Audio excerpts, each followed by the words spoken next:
Hello, creatives, community, and kind folks. Welcome to RPG with DBJ. Today, for good or bad, kind of unplanned, we're going to create a character for Obsidian Star, a post-human hard science fiction tabletop role-playing game. This game is being designed by myself using the Breathless system. The Breathless system has been utilized for a game known as Substratum Protocol and some other games.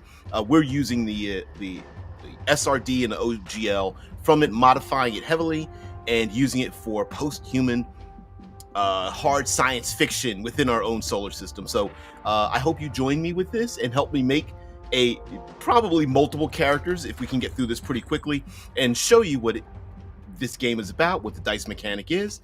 And listen, we all have heartbreakers out there. This probably is my own, and I hope to get it to see it to fruition, give it away, and hope people enjoy it. But first, grab your snacks, bring your brilliance, as you guys always do, and let's get past the intro. That gives you time to get your mind set, or if you're at work or something like that, you're sitting down, and so put your feet up and enjoy.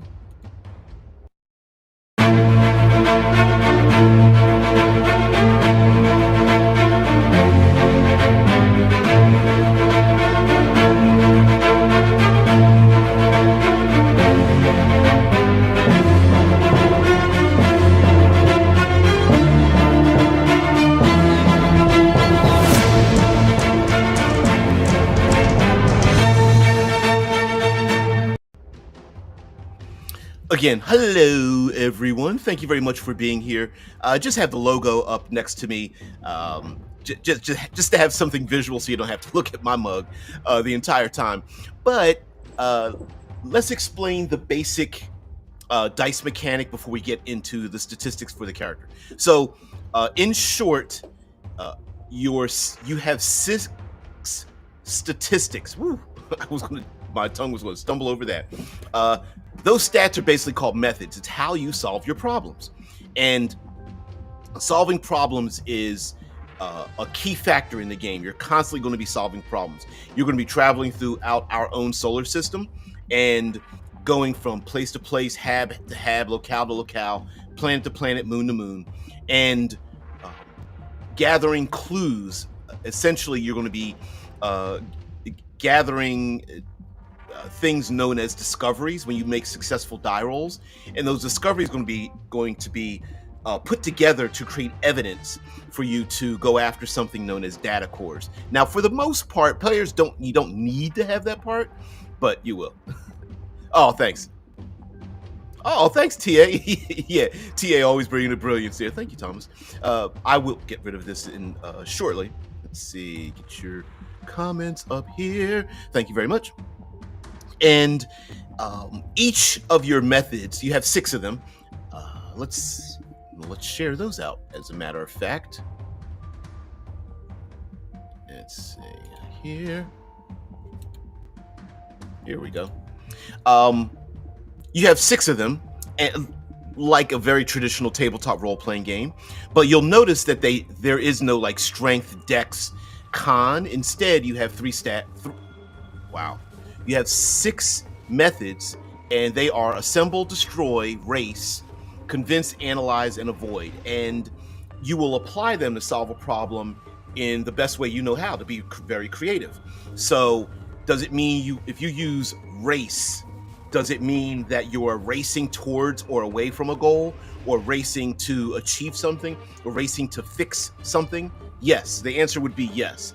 So your 6 methods can be applied in any number of situations, preferably the most creative that you can. Now, when you're doing this, you're actually using 2 methods to solve every problem. So one of those methods will be chosen by the admin, which is the GM. And the admin is going to say, all right, there's a ticking, literally the space station you're on is entering Terra's atmosphere, and you're probably going to burn up unless you do this very quickly. So you have to use one of your methods is race, and then you as a player, known as a star, your character is known as a star, is going to pick another one. So you may say, okay, I'm going to use race plus assemble to, very quickly assemble a device or a piece of equipment or something like that. And so you can mix and match your methods. So you have 6 of them. They are going to be assigned a traditional die, classic dice from D4 up to D10. So you will have, to assign between them, you're going to have a D10, D6, D8, and then 3 D4s, and you're going to apply them to wherever you want. So if we want to make a scientific character, you're probably going to want to have your analyze as your highest die, which would be a D10, and then maybe assemble as a D10, and then you might want to have something else like avoid or destroy. And remember, destroy doesn't have to be physical. Hey, what's up there, Shice? Destroy could be anything. Destroying a relationship, destroying a connection with someone. You might want to use assemble and destroy together, because you might want to bust up one piece of equipment to help create another piece of equipment, which we've seen in science fiction plenty of times. So yes, those are your 6. Now, what are you rolling against? So you're going to be rolling these 2 dice and adding them together, and you're going to be rolling against polarity dice. They are going to be 2 D12s, and those 2 are going to be rolled, and that is the difficulty of the problem. Now, those 2 D12s will not be added together. The admin can roll them, or if you're going to play this in solo mode, you can roll them yourself. And the 2 D12s are going to be separated. One's going to be like positive or energy, and the other one is going to be like kind of a void die, a negative die. Yeah, spook. Yep. Yeah, D12s don't get a lot of love. 5 stats. Spook says, I've been working on a similar attribute system for my game. I'm using 5 stats and a D12. Yeah, and the reasoning for the stats the way they are is simply just because, especially in science fiction, it's not really necessary for a character to have like strength and speed and constitution and endurance in terms of this game. This game is not going to be combat heavy, or rather combat is going to be handled like any other thing, like social statistics and things like that. All right, so okay, so we've got that out the way, and good luck for Spook. Absolutely, keep going forward. We could always use more and better in our community. So then after that, what we need is to round out our character. Okay, so great. We've got our, analyze and destroy and all that kind of stuff. As a matter of fact, let's do this. Let's do this right now. I mentioned a scientist, so let's make a very smart character. Now, one thing I think it's going to be difficult, especially when it comes to posthumanism, is that you may have a character and their mind and body is not standardized, because we're going to get into zippers and jackets, right, where your mind and your body are 2 separate things. And so don't get wrapped up too much in terms of a concept. Like, if you want to make a scientist, that's great, but don't think, okay, I'm going to make a scientist who's got a beard and blah blah blah. You're like, don't get too wrapped up in that. Not that you can't have that, but whatever. So let's put a D10 for symbol. Let's put the D8 for analyze. So let's make it more of a gadgeteer. Oh, he's very quick at making things. So we'll do this. And then the other one, D4, convince of a D4, and avoid of D4. All right. So the next step is, and mind you, we are. Come on, stay still. We are doing the statistical parts. We will have the ability to get the fluff involved in it, like personality and appearance and things like that, quirks and whatnot. But we're working on, or I want to show you some of the mechanical features. So now that you've done that, now we need to figure out what kind of approaches, how do you approach a problem? Your jacket, what kind of body are you in? Characters start out with two approaches, two jackets. Your vocation, what kind of skills do you have? You're going to get to pick two of those, and then kind of your motivation. You get to pick two of those. And then right here at the very bottom, I put down, I don't know how I'm going to word this, but put down the word not in red. And you get to pick a third one. You get to pick a third option of everything above if you then go back through and pick the thing that you're not. So I know that makes kind of strange sense, but normally in character creation, you pick all the things that you are, like you are good at the thing. No, you, meaning the character. The character is good at the thing. The character knows the thing. The character has a skill or some kind of equipment or whatever. But I'm also having an option where you get to have extra if you pick the thing that if you also pick the thing you are not, meaning like you might be smart and attractive or alluring or precise, but then out of your approach, you pick an approach that you don't have. Maybe you're not perceptive. Maybe you are not strong. Same thing with the jackets, right? Like the jacket is your body that you can be, your cortical stack can get zipped into. So you get zipped into a jacket, but then there may be a jacket type that you are not, like it would drive you crazy if you were placed into it. A mechanical body or an alien-like body or something that's from Mars or whatever. Same thing with vocations and motivations. Like maybe you're not, maybe there is a motivation called duty bound. So, but maybe that's not the kind of person you are. Maybe you don't believe in integrity and duty and things like that. So, let's see what you got. yeah. I guess very much a buy one get one free BOGO. Exactly. Hey Payless. Shaisa, speaking of scientists, how do you play a character who's a bajillion times smarter than you are?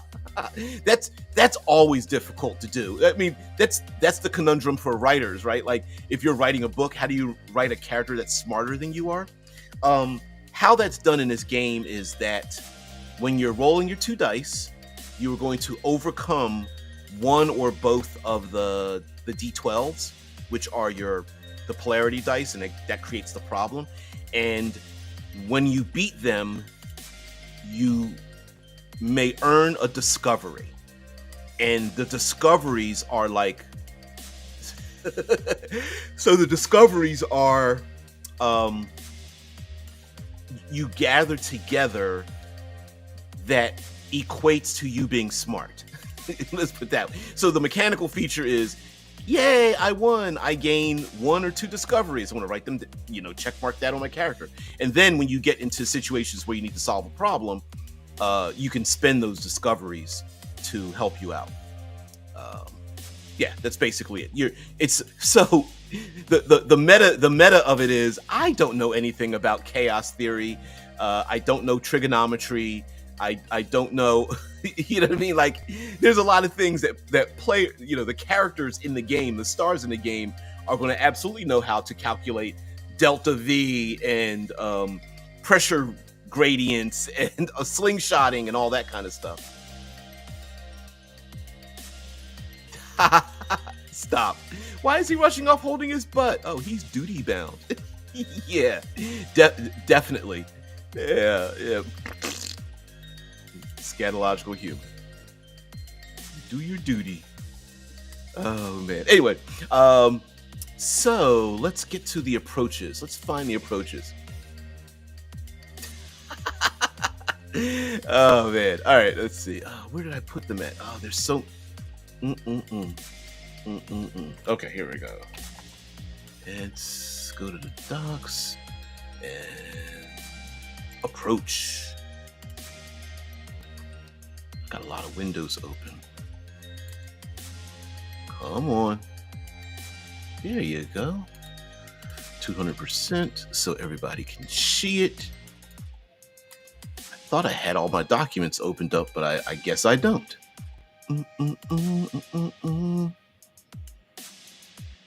Approach.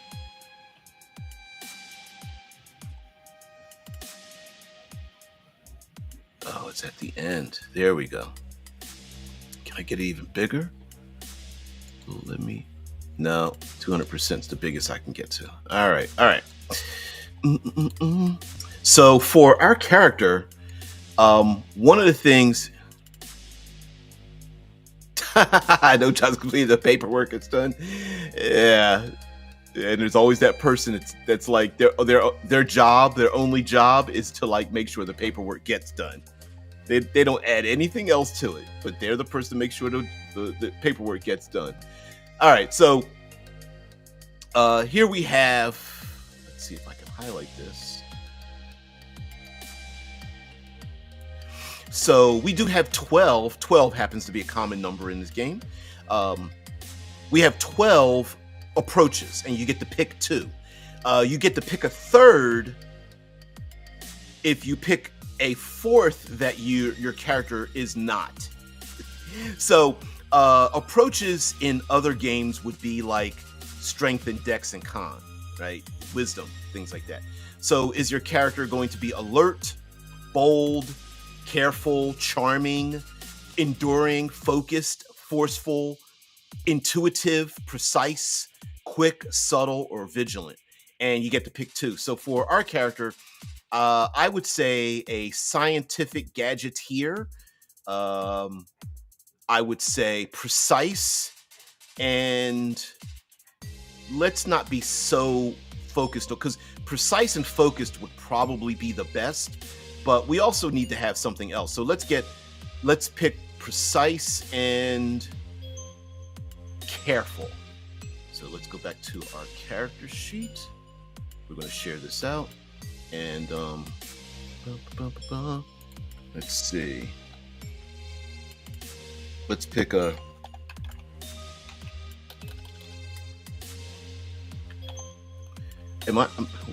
My ability to spell is horrible. Come on, I got a lot of open windows here. Here we go. I know let's get some space in here.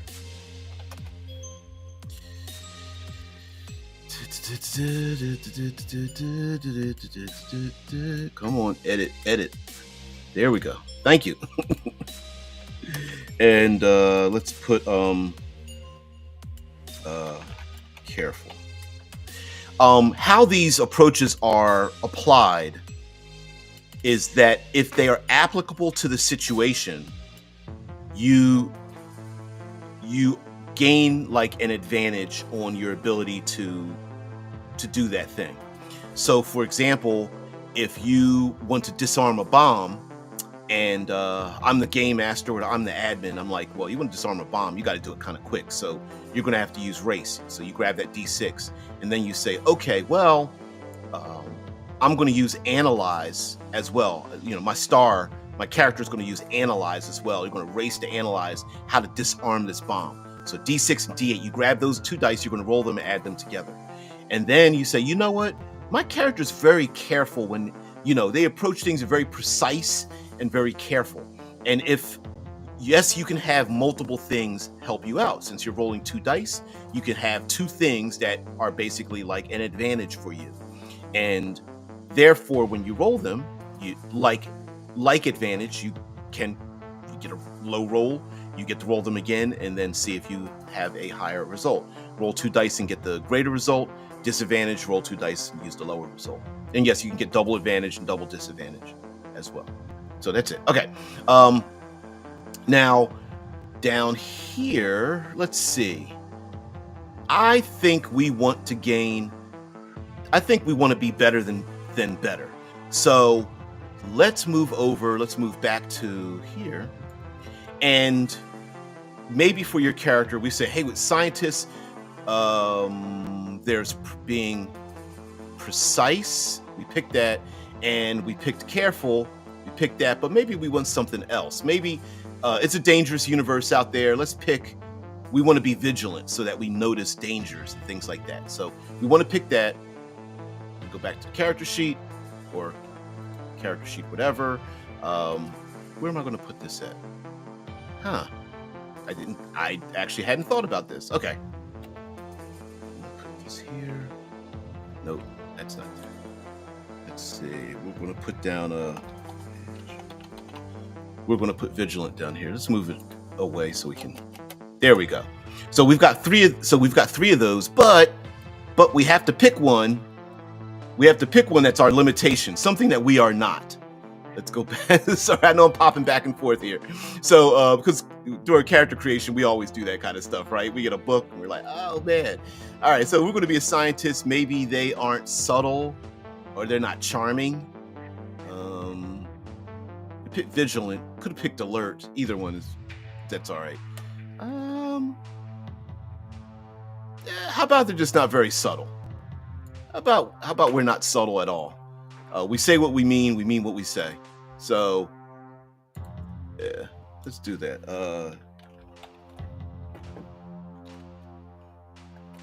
All right, so our character isn't subtle. And mind you, if you want to pick a third one, and we go down the line, right? If you want to pick a third one for your vocation, a third one for your jacket or whatever, that's what we do. So, okay, now we got to get in the jackets. Let's get some imagery here. Nope, we're gonna share this out. AI art, I've explained this before.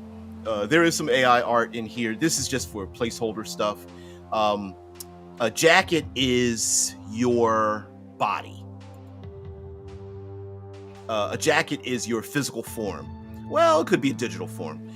Mechanical, biological, and there are currently 24 jackets available to choose from. And to narrow down those 24 jackets are divided into 4 subcategories. And I'm looking for my thing here. And those 4 subcategories are dregs, which are people that don't belong or they don't fit into any kind of like social hierarchy. They don't fit. So let's see, space habs, game traits, all jackets. Here we go. Here's my PDF. So let's look at the jackets here, or share out the jackets. There we go. So in this game, it's posthuman, which means the mind and body are 2 separate things. And the body that you pick, remember, player characters get to do things that people in this world do not normally have the opportunity to do. So while the player characters have options for the jackets they have, remember, this could be something that, like, if your players are on Mars and they want to beam their brains to a moon around Saturn, maybe there's another jacket waiting for them there, especially if they're on a mission, or there's another body in cold storage on your starship, or you have a deal with a black marketeer to get yourself zipped into another jacket in a black market place around the Jove or someplace like that, or maybe in the deep trenches of Luna or whatever. You can explain it in the narrative, but in the game, there are like 4 categories. And so those categories are dregs. Dregs are the bottom tier of society. They're the untouchables. They are the forgotten. They are the casticides, the dangerous in many ways. Then above that are servitors. Servitors are have been and are created to serve humanity. Quite a bit of ethical and morality, moral complications when it comes to these different types of jackets, especially the servitors, because they have been designed to help humanity expand into the future.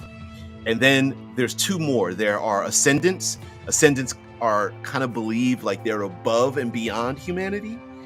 They are the pinnacle of what humanity could be when technology meets society. And then there are the adapts. And the adapts are adapted to a particular place, like adapted to breathing and living on Mars, or adapted to zero gravity, or something like that. So here we have the dregs. And let's think about this for our scientists, right? The dregs, there's six options under each of those categories. So under dregs, we have zeros. Zeros suffer from a digital disease known as zero syndrome, and zero syndrome deletes all of. If you are a zero, all of your digital information is and will be deleted, including from sensors and recordings and things like that. You are the ultimate ghost, not physically, but digitally. The problem, the best part about that is, I can hear some players going like, hell yeah, I want to be a zero. That means the sensors won't detect me and no one's going to know what I'm doing and blah, blah, blah. Sounds good until doors won't open for you because they can't sense you. And there's no way for you to hold on to wealth because there's no way to verify your identity, as well as society just forgetting who you are, and very little social protections when people abuse you as being a zero, as well as being an outcast because you do have a digital disease. So yeah. We do have cybrids. Cybrids are like the ultimate cyborgs. We have ferals. Ferals are predator and human combined DNA. We have Homo sapiens. They're basically literally the ghosts in the machine. You have an unfinished life. You're a digital person. A bit difficult to role play this kind of character because you don't have a physical presence. You're going to have to like inhabit devices, be a rider in the back of somebody else's brain to go from place to place, things like that. And also being victim to firewalls and other digital protections. A stray is a regular natural born human being, no modification or very little modification. You most likely you're from Terra, but not necessarily. And then genome answers who have broken DNA because of all the their DNA is breaking down as we speak because of all the genetic modifications their bodies have gone through, whether like through pollution or radiation background, nanotech and diseases, or maybe they've done it to themselves. And then we have servitors. The servitors are like Cro-Mags. Cro-Mags are like proto-humans before humanity that are used for physical labor, bodyguards, protection, doing dangerous jobs, tireless jobs that baseline humans don't want to do or can't do. Autons are autonomous machines. You can be humanoid. You don't have to. You could be like in a crab shape or something like that, or a snake shape or something, but you're an autonomous machine. And you might either be, through circumstances, forced into having this jacket to pay for your lifestyle. You might have been forced into it because of debt or basically human trafficking, or you may have chosen this because this is who you truly are, and you want to express yourself in any way you see fit, whether it's a specific type of internal and or external gendered portrayal, or maybe you want to flow through different types and explore yourself and others. Docents are blue humanoids. They're the proverbial valets and maids, assistants to scientists. They're like the script writers for politicians. They are the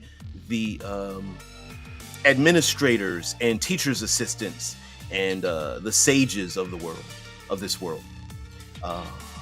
You might be an emulant. Emulants are artificial beings that are passionate about the thing they've been programmed to do and then don't know much else outside of that. And then lastly, we have farmers. This got formatted really bad. Farmers are people who can create chemicals and drugs and other kinds of powders and fluids and stuff inside of their body. But I think as a scientist, let's be adapted to somewhere. Simians are the half human, half bonobos, chimpanzee people that live in zero gravity. Of course, there's avians. Enough said about that. Got wings, light bones. Titans live on, well, Titan. The moon, the methane, ethane, absolutely cold world with a methane environment around Saturn. Mariners are adapted to aquatic regions. Martians are adapted to Mars, of course, and then there's verdants. Verdants have half plant, half human, chlorophyll, skin, that kind of thing. Let's go standard. Let's go Martian. So we're going to pick Martian and let's go different. Let's go Auton. Let's go Auton and Martian. All right, I got to pick something here. Why am I not sharing? Fuck. What is... We'll do this over again because I didn't realize it's hard for me to see this. Okay, let's do this again. This is so frustrating. All right. So we are going to pick Mariner, Martian. Here we go. Martians, efficient oxygen use, dust filtering lungs, agile and low gravity. Negative traits are low muscle density. Martians can breathe the thin carbon dioxide air that's on Mars, and also have, because of all the dust in the air, they do have lungs that can filter the dust. There is a thing, it's kind of foul to be honest with you. There is a thing where Martians absolutely can and will hawk up loogies. It's basically like a Martian pearl. They kind of consider them Martian pearls, and it's inside of their lungs. It gathers together all the dust so that when they cough up that dust, it's like a Martian pearl. No, they're not very valuable at all because it's like, for Martians, it's like hawking up a loogie, which is pretty bad. But I can also see a scientific-like character being like, hey, wouldn't it be nice to, let's see, how do I switch over? Come on, switch over. How awesome it would be to use your body as a way to express your intelligence and such. So we're going to pick Martian, and we're going to pick Auton, and we can describe what our Auton is. Because we're exploiting everything in this game, like we're creating this character, let's pick a third one, and let's go with, since you guys aren't familiar with them, but I am. Let's go with the deep space Novus. Novus are like humans 2.0.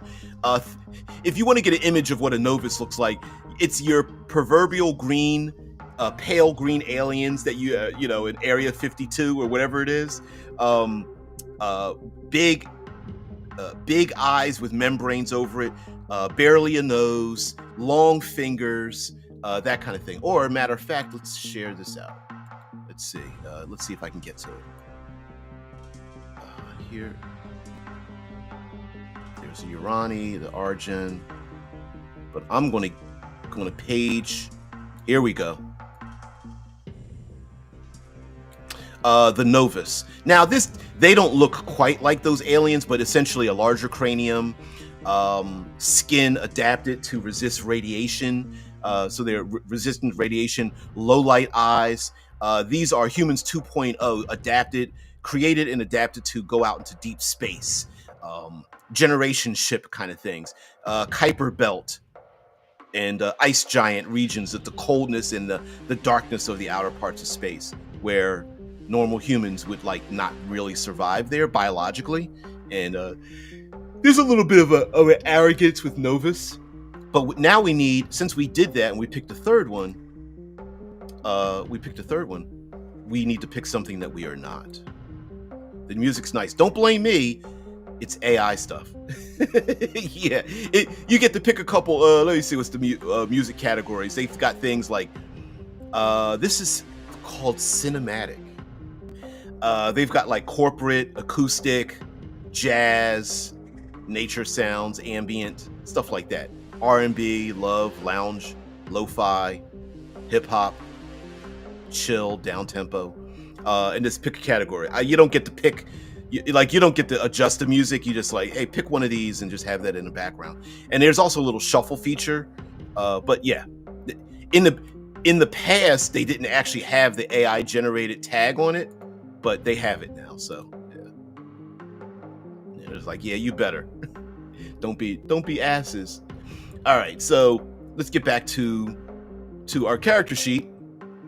So of course we are the proverbial min-maxer, right? So we want to maximize all this out. So now we need to decide, like, what jacket are we not comfortable? Like, what can we not operate in? And I'm going to pick Mariner. So mariners are adapted to aquatic life, and this character just cannot operate inside of a body that is that way. And again, when we operate in this game, remember, this player character at the start of the game, depending on the admin and how the players operate and then the circumstances, might be in a Martian body, might be in a Novus body, or might be in their mechanical Auton body.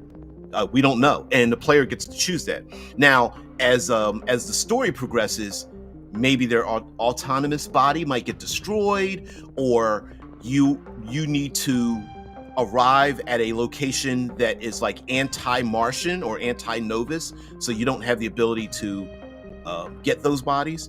And it's also possible that you might beam in an emergency and don't know what kind of body you will arrive in when you go someplace else. The default is that the admin, given the chance that the players may not have the ability to choose, like maybe they are on that space station that's re-entering the atmosphere of Terra, maybe they don't get to choose, but they beam their minds out, but their bodies die. And then as an admin, you can say, well, when you arrive in this other place, and then the admin just gets to choose from between the 2 or the 3 that you have. Or maybe you're on a mission and you have to pick the game master says, you're going to the deep oceans of Europa, and everybody's got to be in an aquatic form body. And this player's like, fuck, okay, all right, fine. And then so everything they do is at a disadvantage because they just can't wrap their head. It's body dysmorphia, writ large, right? You're in a body that might be shorter, taller than yours. It has a different gender. It's just biologically and neurologically, it just doesn't fit. All right, so we've done that part. Now we need to pick some skills. Got to have skills. All right, so where are our vocations?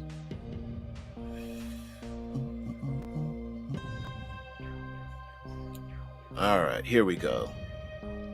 Let's highlight this. So we get to pick 2 vocations for our character. We definitely are going to pick engineer. We're definitely going to pick engineer. So I'm going to let that sit up there, but we're definitely going to pick engineer if we want to be a scientist of some sort. Another vocation might be investigator, maybe, or explorer, scavenger. Definitely scavenger. Nah, we're going with scavenger. And since we want to min-max this out, we're going to pick a third one. And let's see, our third one is going to be, what is our third one going to be? Survivalist, maybe? Speculator, maybe investigator? Let's go with investigator.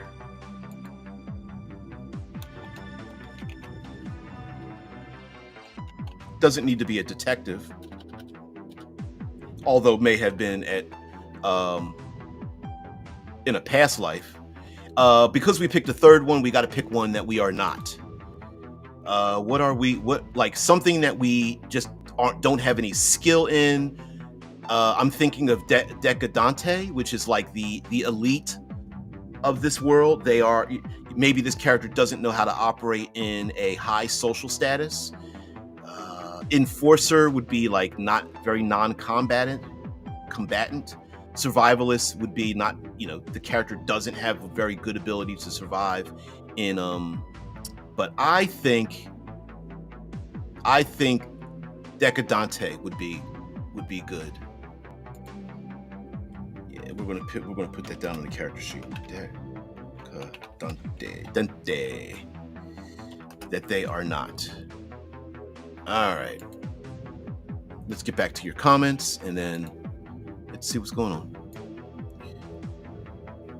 TA says, I bet this AI generated music really drives Kevin MacLeod nuts since he has been making computer music for ages. He sure has. If you oh, thanks, buddy. Investigate her? I hardly knew her. He's so bad. Kevin MacLeod has been doing background music for, if you go to YouTube, they have assets. Some of those assets are music or sound assets. If you look through the music, you'll see Kevin MacLeod in there, and there's a ton of music that has attributing and non-attributing music that he's done. Yeah, absolutely. Sorry about that. Well, it's actually I could upload his music here, so it's not that it's something preventing me from doing it.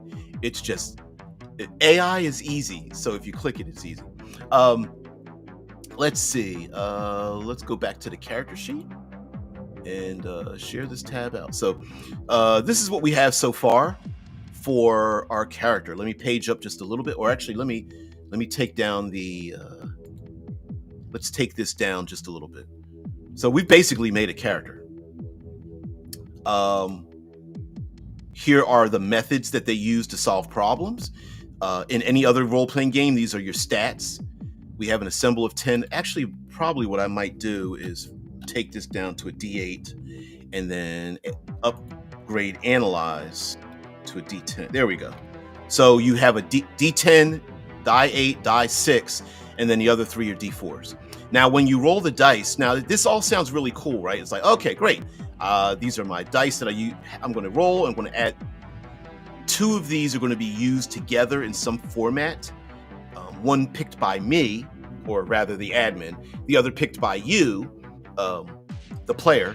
For your star, you're going to roll them and add them together. Yes, you can roll a D10 plus a D4, or a D6 plus a D4, or a D8 plus a D10, or whatever. You can't break the game by using your best assets. But this will frame the narrative, right? So if you are trying to assemble a device, assemble plus any of your other 5 will dictate the narrative. Are you assembling a device by destroying something else, or are you assembling a device along with convince? Because assemble and convince could be maybe you're talking with other scientists, right? Hey, could you help me create this device or something, or fix it or whatever? And the other scientists are like, sure, we'll help you out. But maybe you really want to use assemble plus analyze, but you don't have a laboratory to do it. Or maybe you don't even have the time to do it, since you're literally on, let's go back to that space hab that's falling into the atmosphere, right? You don't have time to do that. Maybe you might have analyze plus race, or maybe there's giant robots searching for you, killbots, that are scanning the place with their laser eyes and whatnot. And it's like, I need to do assemble plus avoid, trying to piece these pieces together while I duck behind scaffolding and all that kind of stuff, right? So that is how the character goes. And then these other things below here, your approach: precise, vigilant, careful, Martian, Auton, novice. You're an engineer, a scavenger, an investigator. Motivations. I have a list of motivations, but basically motivations are one or 2 word things that you're motivated by. Are you motivated by curiosity? I spelled it wrong. or motivated by, let's see, what's it, let's see, motivated by guilt, right? And then we could pick a third one. Let's make up a third one. Motivation, motivated by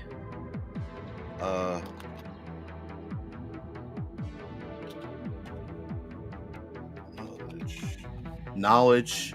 If I had to argue the point between curiosity and knowledge, is that the character wants to preserve knowledge, not just is curious about finding out how things work or who people are or kind of nosy, but wants to preserve knowledge, like won't willingly want to destroy a knowledge base. And then let's get a motivation that they are not, they don't have courage.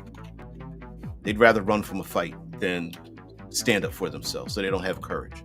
Now, where are our hit points? Well, we're looking at them. So whenever you're rolling the dice and you don't overcome the problem, which are the 2d12s, which are not added together, that becomes a loss. And a loss would mean that you may have to mark off one of these things on that's located right here. Maybe mark off careful, or Martian, or engineer, or scavenger, or guilt, or curiosity. So all of these are known as assets. Everything on this character sheet is an asset. So that means it's all good stuff. It's all the stuff that makes you who you are. It's all the stuff that's going to help you out. It's everything that you pull from as a person in this world that makes you a badass, right? But it also means that it's the very thing that, when taken away, is threatened from you. So this is an attrition-based game. So let's say you roll your dice. You're trying to assemble a device to get off this spaceship. This space hab or spaceship, starship, whatever. It's falling into the atmosphere. You're rolling race plus assemble. You're rolling the dice, and you get one success and one failure. You roll over one of the 12 d12s, but you roll under one of the other d12s. So you get a success. So that means you are one step closer to being successful, depending on how the narrative. But you also get a loss, and that loss may be a loss of one of these. You lose a hit point if you want to go more Dungeons and Dragons. So what do you mark off on your character sheet, right? And you go, well, I'm about to die. I don't really need my investigator, so I'm gonna just mark that off. Click, line through it. I'm gonna mark off my vigilant. Boom. I'm gonna mark off my guilt. Boom. And then you're like, okay. And then you roll again, and maybe you get a success and failure. And you're like, well, my success, that means I've got 2 discoveries. Great, I got that in my back pocket. I don't know, hell, shit, I failed. Okay, I'm gonna mark off scavenger. You're like, oh wait, no, I can't mark off scavenger because I've been scavenging these machines. I'm gonna mark off investigator, right? Or Martian, mark that off, because right now I'm in my novice body form. I don't need Martian right now. Mark that off. And later on in the game, you can recover your assets. Unfortunately, there's things that are even worse than just marking off your assets, and that is down here. You might start to gain baggage, and baggage could be something like irradiated, or you might be burning, or you might even be confused. And baggage is the admin's permission to make your life worse. So if you're like, oh, I want to assemble this device, the admin can say, no, you're confused. You're at a disadvantage because you're confused. And you're like, oh, shit, I got it right. I do have that baggage on me. Okay. Energy is, you can convert your discoveries into energy. You can get a maximum of 3. So instead of marking off one of your assets, you can just go down to energy 2 and do it that way. Similar to armor and protection, right? So if you had like some resistance to let's say you had a lead filters, lead against actually these are periods. There would be periods between this, not LED. Stop. Damn. LEAD.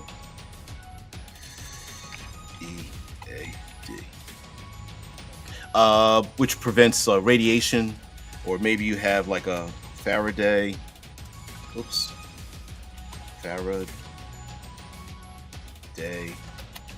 cage or something like that. And so you would mark off, and so like if you were exposed to radiation, you could just use your lead filters, and then you aren't irradiated anymore. Or maybe there's electromagnetic energy flowing around, and you're like, well, I've got a Faraday cage on my suit or my space suit or something like that, and that would protect you from that, and then you would mark that off instead. All of this is very narrative based, so when it comes to like being in, I'm trying not to move it too much. I'll leave it right here. Okay. So when it comes to being an engineer or a scavenger investigator, if it applies, then it applies. If it doesn't, it doesn't. And this is where we have like a back and forth, a conversation. And maybe as a player, you're like, hey, because I'm a scavenger, could I look around and look for, like, could I repurpose, since I'm in the burning, falling space hab, and I need to get the hell out of here, and I want to attach something to my spacesuit to launch me away from this thing, can I could I scavenge some equipment to make a jetpack for myself or something like that? And as an admin, I go, yeah, because you're a scavenger, of course you can find some things, right? But I might say, okay, you can scavenge those things. Since I, as the admin, get to pick one of your methods of solving a problem, you've got to use destroy. You want to scavenge something, means you're going to have to destroy something. And you go, oh, that's one of my worst stats. All right, let's see. All right, so great. Okay, if I have to take apart something, I also want to use one of my highest stats. I'll use analyze. And I'm going to use analyze and destroy together. So I'm going to analyze what are the best pieces of equipment I could scavenge. And as a game master, I can say, okay, that's cool, but you're not racing around. It's going to take you some time, right? Let's get down here let's explain orbits and then get out of here. So, come on. Right there. So gear and tech are things that we're going to write down for like gear and things that we may have on us. Like we might have a laser torch to help us out, and that might be a D8. We may have a comlink and maybe a shock rod. That's a D6. Equipment that has a die next to it takes the place of one of your stats, one of your methods. So you can use a laser torch plus analyze, laser torch plus assemble, and then and use that. Whenever you roll the dice, this is from the breathless system. Whenever you roll dice, there we go. Whenever you roll dice, afterwards, the highest rolled die will step down one step. So if you use analyze a D10 and you roll that, it now becomes and that was the highest number you rolled, right? You used let's see, destroy plus analyze, and you rolled a 3 and a 7. A 3 on destroy, a 7 for your analyze. Then analyze steps down to D8.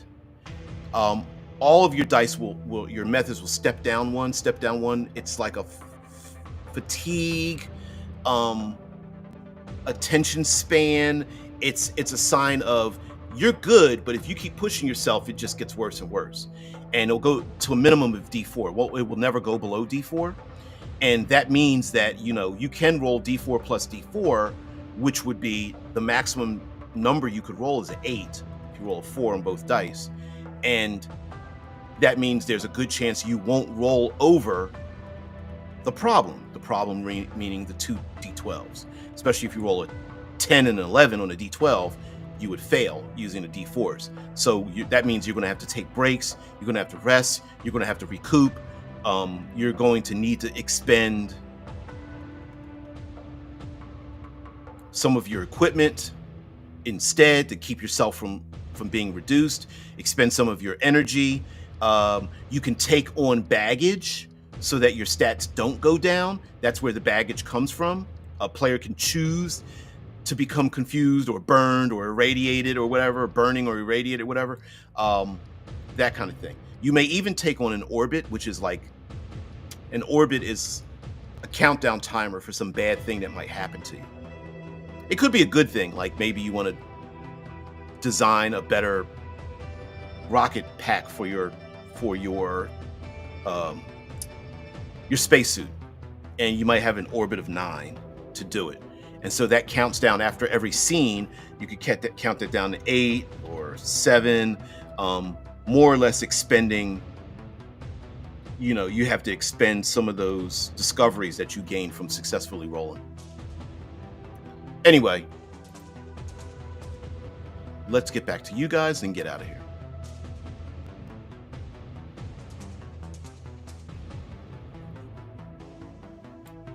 Death Angel says, I love Kevin MacLeod stuff. I agree too. Says, I've used some of his stuff in my own systems back in the yesteryears. Okay. Spook says, I keep having to come and go, but I have to ask, and I'm sorry if this was answered. Okay. But if people are all essentially immortal, are there new people being born, or does everyone just keep hopping jackets? That's a good question. That is a social construct.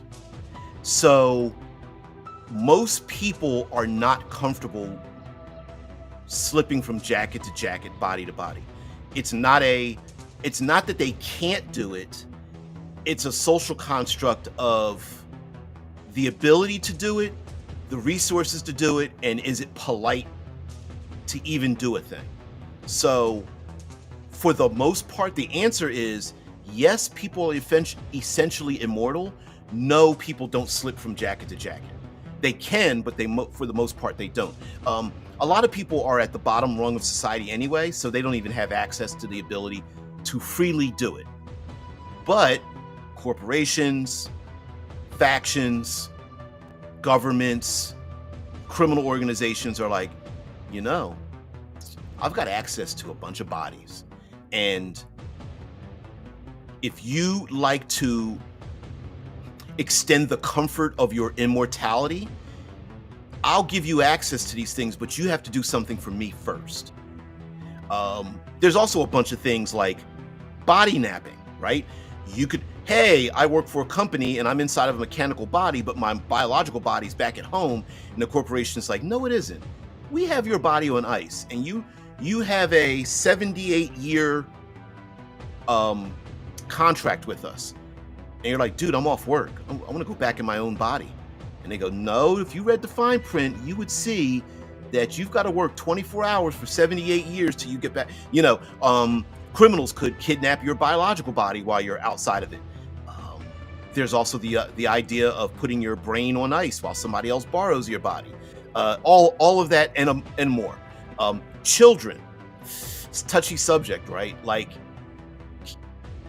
is the jacket I'm in, can it give birth to other people? The answer is many of them can give birth. Most of the jackets available are biologically viable. So 2 Urani, which are the gender fluid people, if they remain in a particular gender, could give birth to another child. The Kresh, which are born, are cloned, it's like a clonal society. Can they give birth to? Yes, they can.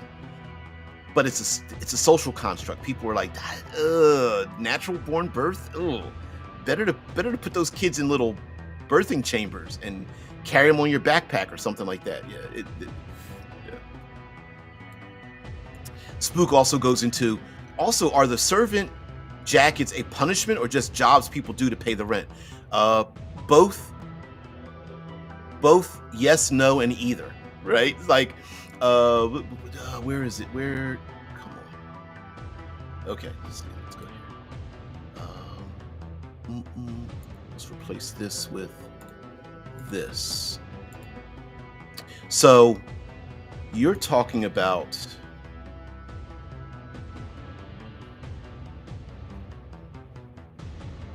servitors.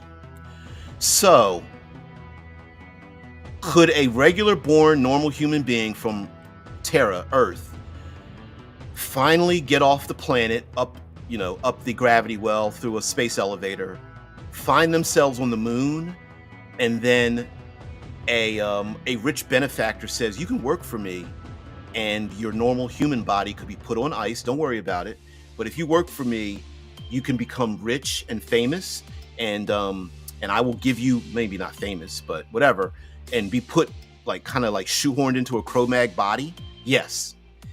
Could it also be the same for a criminal organization? It's like, I heard you pray tell told me that you were doing some criminal things on Earth, right? Old Earth. Well, I'll let you be my bodyguard if you slip into one of these bodies. Available because somebody else owns them. So that the answer to that is yes. It could also be someone beams themselves from Mars, right? And they're just like, I gotta get out of here. I gotta get away from these people. And they beam their mind and they arrive somewhere else. And when they arrive somewhere else, the scientists orbiting a moon around Saturn, you end up in an autonomous body because that might be their policy. And they go, hello there, citizen. Where are you coming from? Never mind. I appreciate you arriving here. We do have a policy that if you arrive here uninvited, that you will have to be in an autonomous body for at least 3 weeks while we work out your immigration status. But if you would like to work down that 3 weeks, we really need help in one of our fusion engine departments, and so on and so forth, right? It's all narrative. So you are correct there, Spook. You're absolutely correct. And getting shoehorned into a Uranian body to work in a pleasure palace or something might not be too nice. You could begin life as one of these things. Like if you're a docent, you are literally a valet, assistant, librarian, scientist, medical assistant, or something like that. And and then later on in the life of your character, you may say, well, I don't want to serve humanity like that anymore. I'd like to upload my brain to a biological body and see what that's like and see how I would live that way. There is the chance that you're going to be, your choices in life and the circumstances that you're in are going to be judged by other people. So it's an effed up world. Where did it go away?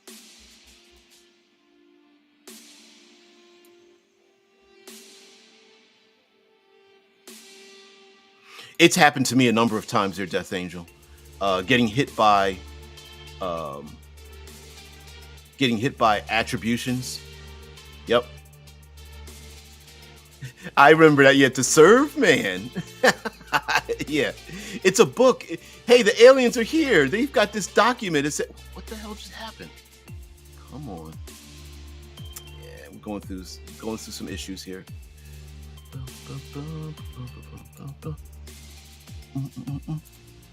So, unfortunately, prejudice is a big factor in this game, and the reason is because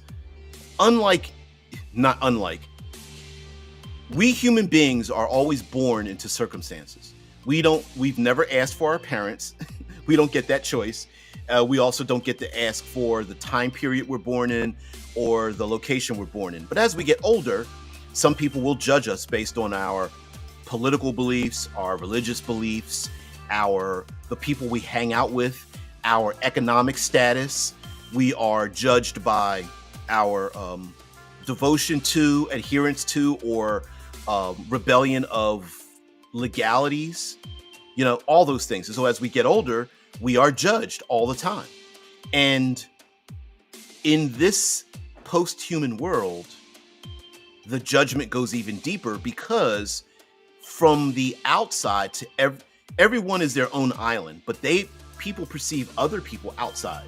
And that perception of those outside is like, why would you choose to be in that type of body, right? You're choosing, this isn't real, but the idea is that people are choosing to be in a Cro-Mag body, or you set your own socio dynamic position in life that you're in a Cro-Mag body in the first place. So either you did something wrong, you're not very smart, you haven't taken advantage of, you're a lesser status. Why are you in that? Now we all know that's probably not true. We make assumptions about other people all the time, where many of those assumptions are absolutely positively not true. But even in this far future, everything's open, we don't have any regulations, you can do whatever you want society. Oh, there's a lot of regulation, many of it social. And it's like, well, no, there's a reason why you chose to be in a Urani gender fluid body, and I don't approve, right? There's that kind of thing. The humans that have bonded with the Argent, is another thing. Artificial general intelligence is, all mixed up inside of your brain. Like, why would you choose that? I've deleted the Metallum. Silicone people and silicon people and copper-blooded people. Homo sapiens, I think, are pretty interesting. But again, Homo sapiens aren't real people. Or at least they aren't considered real people in this world, because it's complicated, right? Like, if you are just some digital fragment hanging around, can you own property? Do you have human rights? What gives you the right to be in somebody else's digital framework without their permission? So on and so forth. Maybe you have access to data that other people are paranoid about. Here's the clone society of the Kresh, right? It's like, do you fit in? If you don't want to fit in, why are you even part of our society? Of course you want to fit in. So why would you play a Kresh that doesn't want to fit in? And the other Kresh are going to look at you like, yeah, why aren't you trying to fit in? So on and so forth, right? Yeah, it's like, of course we like the same colors, and we eat the same foods, and we like the same kind of music in general, so on and so forth. It's like high school. It's like being in high school. Why would you be in a body of a novice if your idea is not to go out to the farthest reaches of the solar system and beyond, to explore that region at least at some point? Why are you a corporate envoy on Mars? Yeah, sure, you could survive on Mars as well. Maybe not without the filter lungs, but zero gravity, low light. Yeah, you'd fit. Radiation resistant. Yeah, you'd fit in. And the other Martians might just shrug their shoulders, but there might be some other people that are like, what's your point? You trying to spread around your novice philosophies? And there's I even have a synopsis. By the way, all of these aren't filled out yet, but I have a synopsis of all of them. Like, for example, novice are humans redesigned, split forearms and calves, radiation resistant skin, larger craniums, low light vision, and a vacuum shell. If they're ever thrown into a vacuum of space, they can close their eyes and expel all the oxygen out of their lungs and turn into like a fetal position and protect themselves.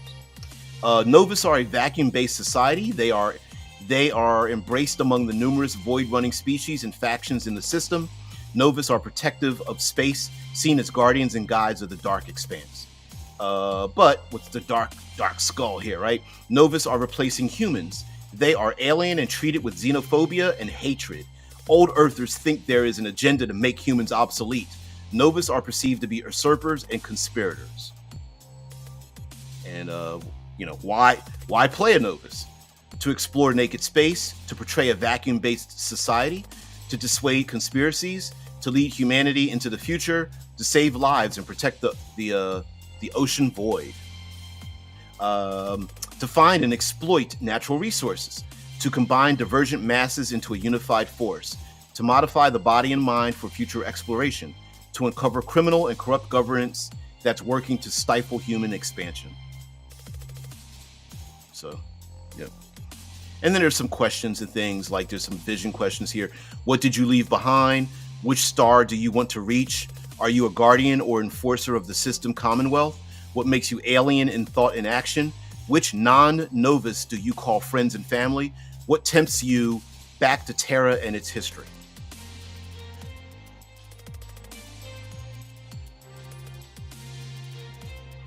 And there's a little story here. The Novus genome was perfected by early astronauts,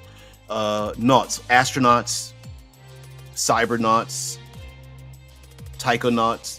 So early nauts to adapt humans to space. The Novus seem utterly alien. The adaptations make life on Mother Terra problematic. Novus find comfort in isolation and darkness, radiation and zero gravity. And that's just one of them, right? We've got ferals, so on and so forth. So I'm going to let you guys go.